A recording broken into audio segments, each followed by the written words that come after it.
E para analisar e, claro, comentar sobre esse projeto, está aqui conosco agora o diretor do Sindicato dos Policiais Civis, André Pereira. André, seja muito bem-vindo, uma ótima tarde. Bem-vindo novamente aqui ao Estúdio Alesp. Gostaria de começar falando com o senhor sobre esse projeto primeiramente, para saber quais são as demandas da categoria nesse sentido da saúde. A demanda da categoria dos policiais civis, delegados, quando olhando para dentro da saúde. Muito obrigado pelo convite. Boa tarde, Mariana. Só uma pequena correção.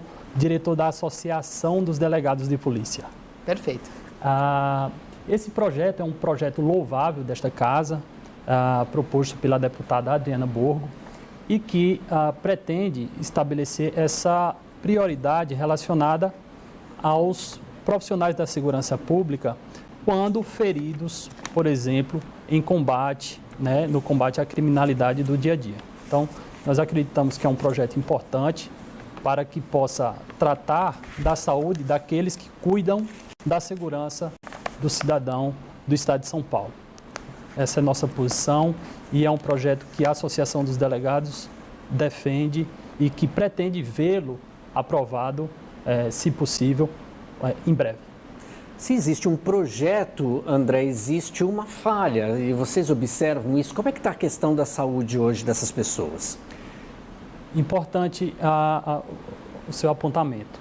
De fato, nós temos uma falha na condução da política pública relacionada aos profissionais da segurança. Os policiais civis, por exemplo, não possuem um hospital próprio que, com muita razão e por uma necessidade, é ofertado aos policiais militares.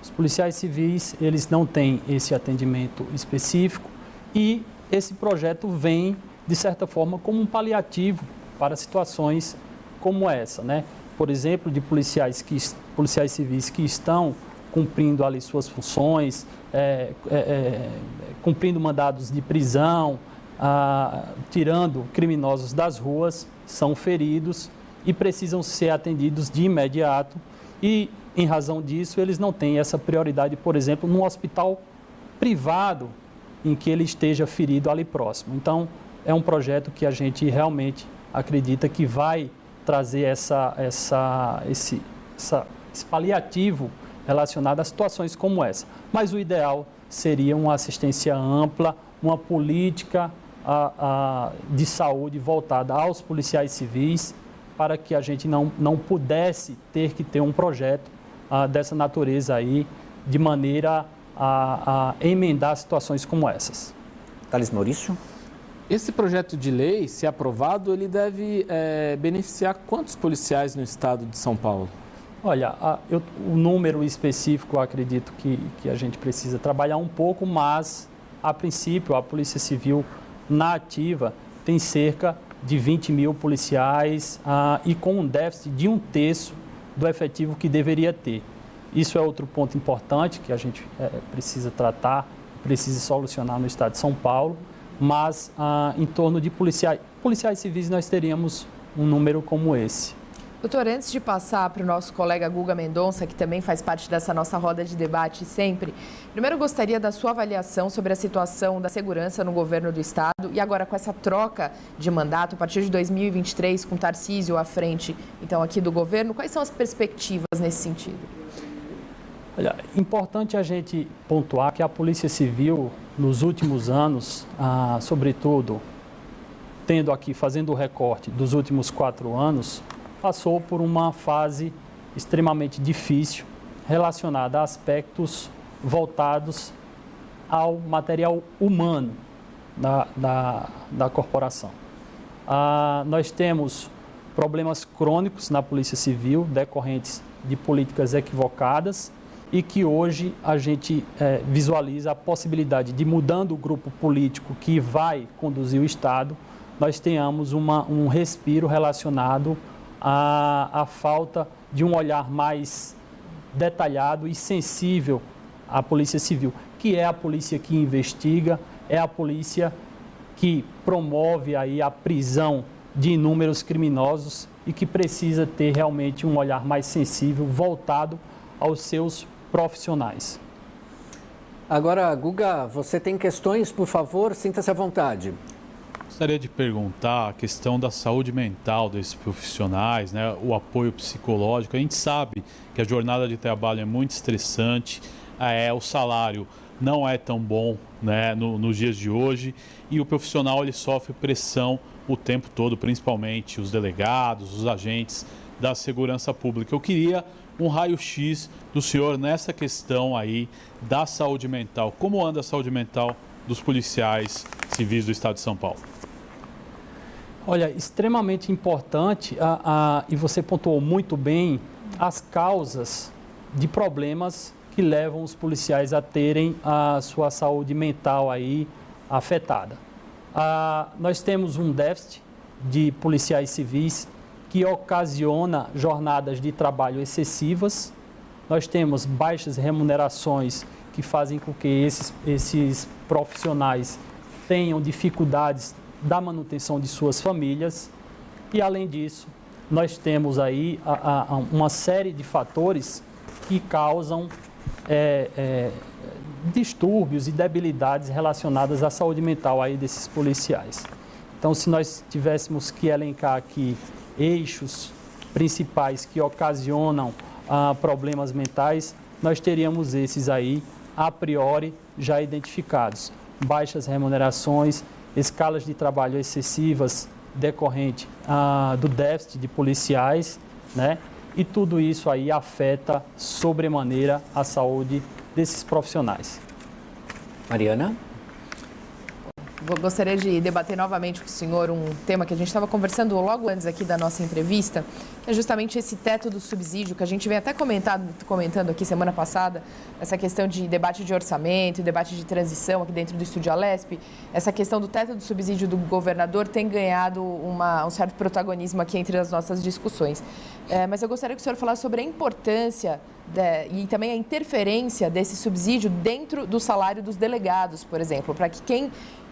Da maneira mais didática possível, para quem está nos assistindo de casa consiga entender e ter a mesma percepção dessa necessidade, assim mesmo como vocês. É uma questão extremamente relevante e cumprindo aqui a determinação, Mariana, de ser bem didático, os delegados de polícia hoje enfrentam uma situação que nós poderíamos sugerir que seria aquele ganha, mas não leva.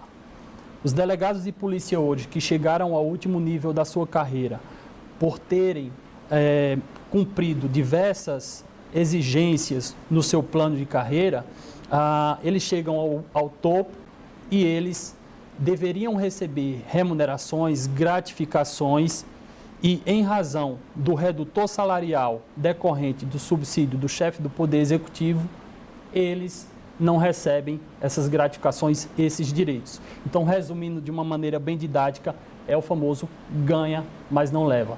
Os delegados de polícia, auditores fiscais e outras carreiras que dão a própria sustentação do Estado, né, a título de arrecadação de tributos, a título de manutenção da paz social e da segurança, para que o Estado de São Paulo seja esse Estado pujante, nós temos essas carreiras que tanto contribuíram para o Estado de São Paulo, aí debilitadas e com o seu orçamento familiar comprometido em razão da fixação de um subsídio do chefe do Poder Executivo decorrente de visões políticas equivocadas e atécnicas, sobretudo.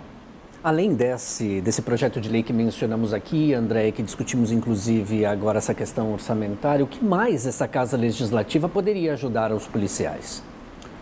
Olha, num primeiro momento, e a gente visualiza de fato como pauta prioritária esse projeto o PL 592 de 2022, proposto pela mesa da Assembleia Legislativa. Se tivéssemos que elencar uma ordem de prioridades, nós teríamos esse neste momento.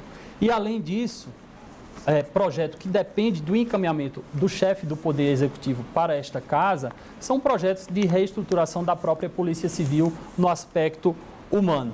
E aí a gente traria novamente os 3 eixos primordiais, que são o eixo remuneratório, o eixo da jornada de trabalho, regulamentação da jornada de trabalho e um plano de carreira efetivo que privilegie o mérito dos policiais e não indicações políticas ou até mesmo apadrinhamentos. Essa é a defesa da Associação dos Delegados, para que nós tenhamos um corpo policial qualificado, estimulado a se qualificar e que, de fato, nós prestemos aí uma segurança pública mais eficiente e eficaz para a população.